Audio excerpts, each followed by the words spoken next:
అంటే రాజకీయంగా ఒక సర్పంచ్ కావచ్చు, లేకుంటే ఇంకో ఎంపీటీస్ కావచ్చు, ఎవరన్నా వాళ్ళ దృష్టికి తీసుకోవాలని జరుగుతుంది.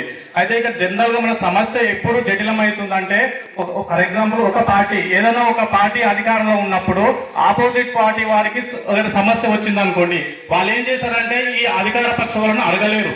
అంటే అరే మనం వాళ్ళకి ఓటు వేయలేదు కదా, మన దగ్గరికి ఎట్లా పోతాం, మన మొహం ఎట్లా పెట్టుకుంటామని వాళ్ళ దగ్గరికి పోలేరు. వాళ్ళు పోయినా కూడా వాళ్ళు కొంతమంది ఏం చేస్తారంటే స్వార్థంతో వీడు మన పార్టీ ఓడు కాదు, మనకు ఓటు వేయలే కాబట్టి వీనికి మనం సహాయం చేయొద్దని చెప్పేసి ఇంకా ఆ సమస్యను జటిలం చేయడానికి వీలుంటుంది. అటువంటి సందర్భంలో మనము ఏ విధంగా పోరాడాలి అనే విషయం మీకు చెప్తాను. రైతులందరికీ కూడా ఒకటే గుర్తు పెట్టుకోవాలి, ఏ రాజకీయ నాయకుడు కానీ ఎవరు కూడా మనకు సపోర్ట్ చేయరు. ఎప్పటికంటే మనము సింగిల్ గా ఉన్నంత వరకు ఎవరు మనకు సపోర్ట్ చేయరు.